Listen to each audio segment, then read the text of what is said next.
with his voice quivering and tears filling his eyes.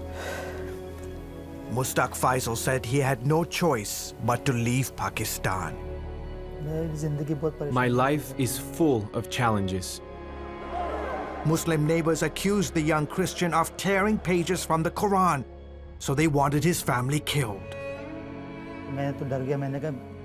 I was so scared. I told them I would never do anything like that to their holy book, but they didn't believe me. Fearing for their lives, Faisal took his wife Samina, son Joshua, and fled to Thailand with hopes of starting a new life free from Islamic death threats.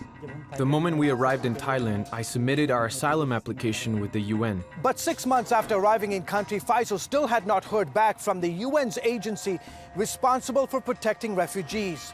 And with the family's 3-month tourist visa expired, the Thai government sent immigration police after them. I was not at home when the Thai police came to our apartment. My wife told them she was a heart patient and that they should not arrest her, but they didn't listen. Under Thai law, any refugee who overstays their tourist visa is illegally in country. The arrested, like Samina, are taken in caged vans to an immigration detention center, or IDC. She was okay for the first 3 days, but then she got very ill on December 20th.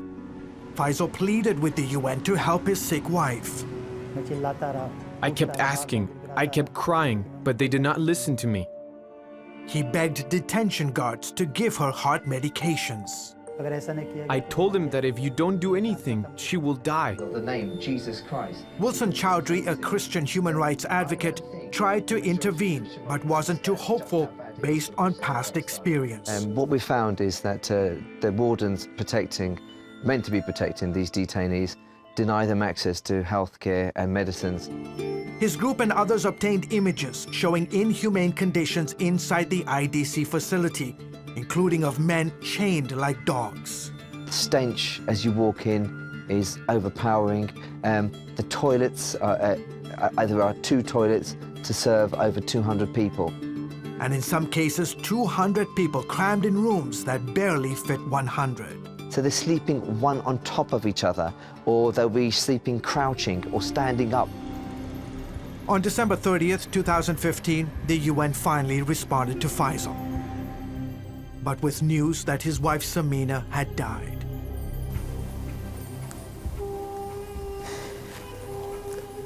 My life is so terrible right now. We face so many difficulties in Pakistan, and that's why we escaped to Thailand. Now I'm here, and my wife is dead. What am I supposed to do? My son keeps asking, where is mommy? But I don't have the courage to tell him the truth.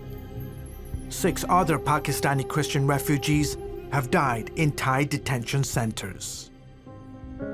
More than 100,000 Pakistanis have fled their homeland because of rising Islamic violence. Reports say nearly 11,000 are in Thailand, many of them Christians. The problem is the government here doesn't want any refugees from anywhere. And since Thailand is not a signatory to a UN agreement on asylum seekers, folks like George Naz face a precarious future. We were treated as second-class citizens in Pakistan. Now we come here and we face similar conditions.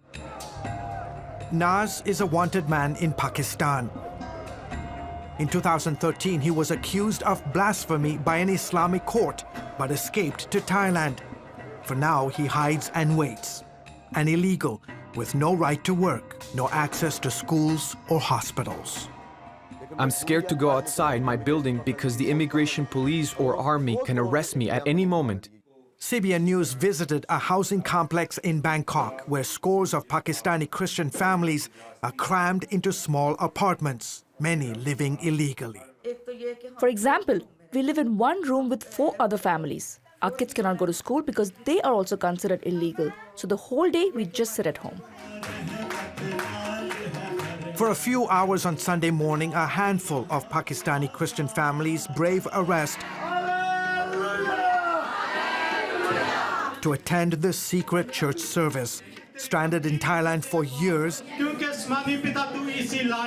many here hope and pray for designated UN refugee status and eventually the chance to settle in a third country.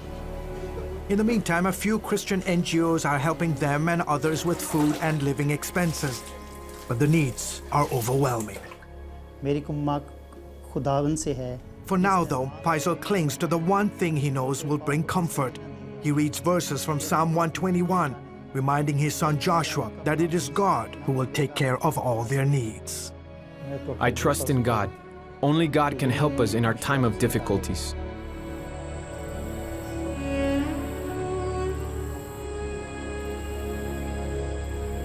George Thomas, CBN News, Bangkok, Thailand.